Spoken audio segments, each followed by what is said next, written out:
Ayah bunda yang dirahmati Allah, di pertemuan yang perdana ini kita akan membicarakan perihal kesalahan orang tua di dalam mendidik anak dengan tujuan agar kita dapat mengevaluasi diri kita sebagai orang tua, agar kita dapat segera menyadari dan memperbaiki segala kesalahan-kesalahan, segala kekeliruan yang telah kita lakukan karena kejahilan kita, karena kebodohan kita akan ilmu mendidik anak.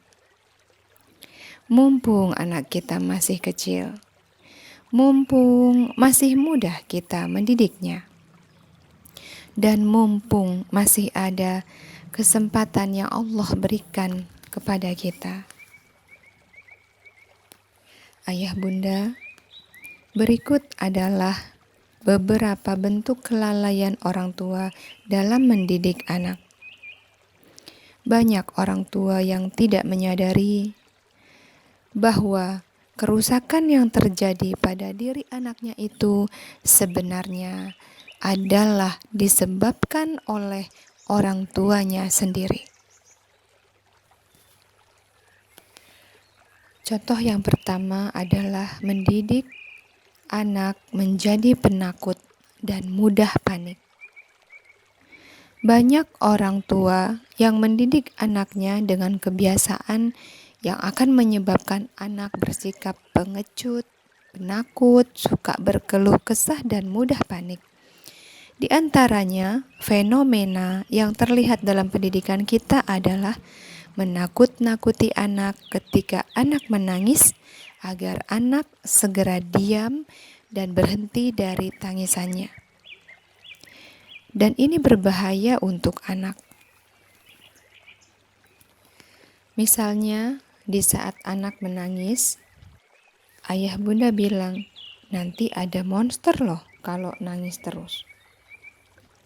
Kalau zaman dahulu, orang tua bilangnya nanti ada raksasa loh kalau nangis terus. Kalau zaman sekarang, orang tua menakut-nakutinya dengan monster, hantu, setan gitu ya.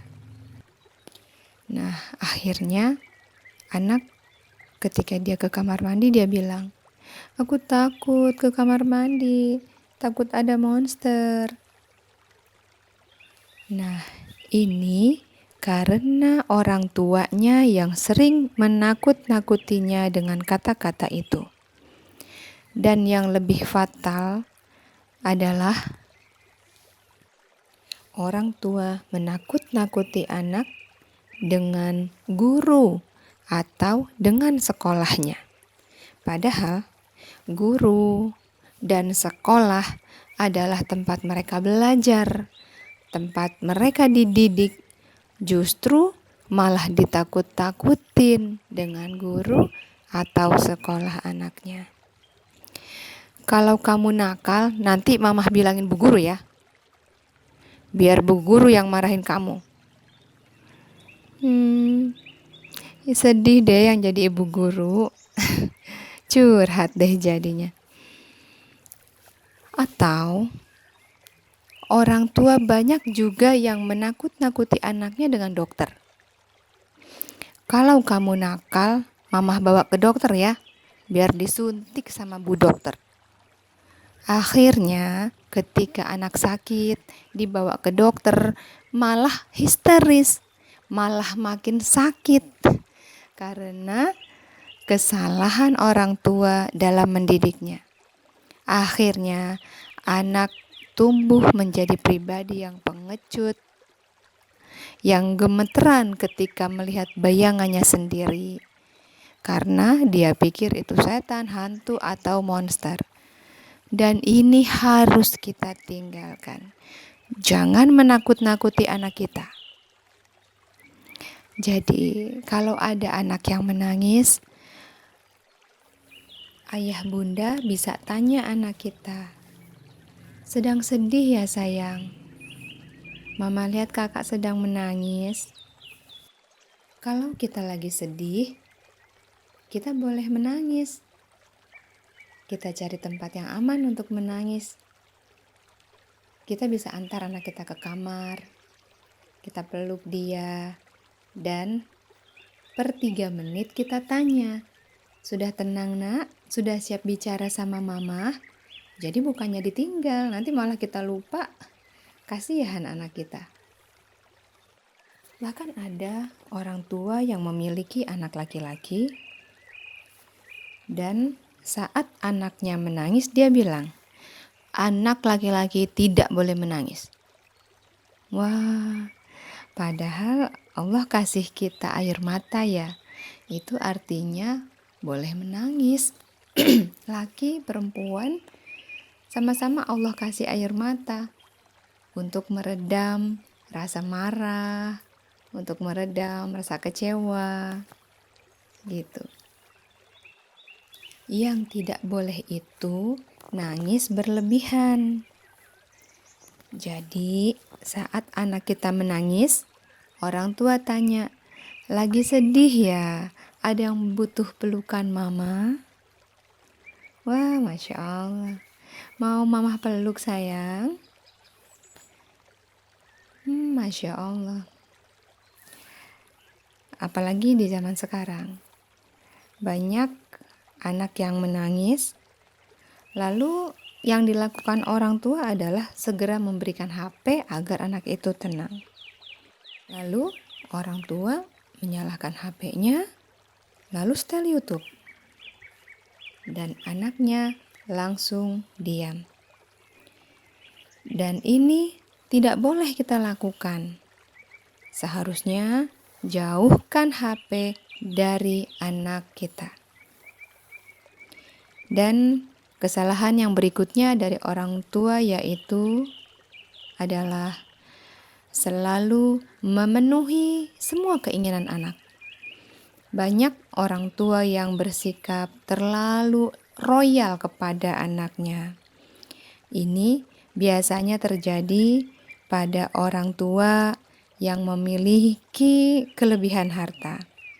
Apapun yang diminta anaknya, apapun yang diinginkan anaknya, orang tua selalu memberikannya. Bahkan yang tidak diminta pun kadang dikasih juga. Ia tidak pernah menghalangi satupun keinginan anaknya, sehingga anaknya hidup dengan bergelimang harta dan menghabiskannya untuk kesenangannya semata. Dan hal ini menyebabkan anak tidak memperdulikan harta dan dia akan tidak pandai mengelola. Dan ini sangat berbahaya untuk anak kita. Karena tidak selamanya kita berkecukupan. Saat ini mungkin kita sedang cukup. Apa yang anak kita minta, kita bisa memberikannya. Tapi tidak selamanya kita bisa seperti itu. Apalagi di masa pandemi seperti saat ini.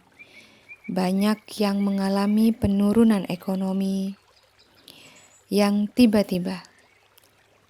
Kalau anak kita dibiasakan seperti itu, nanti di saat kita dalam keadaan sulit, anak kita tidak siap. Dan anak kita akan mudah frustasi. Lalu, apa yang akan kita lakukan? Apa yang harus kita lakukan? Ketika anak kita meminta sesuatu, tahan dulu.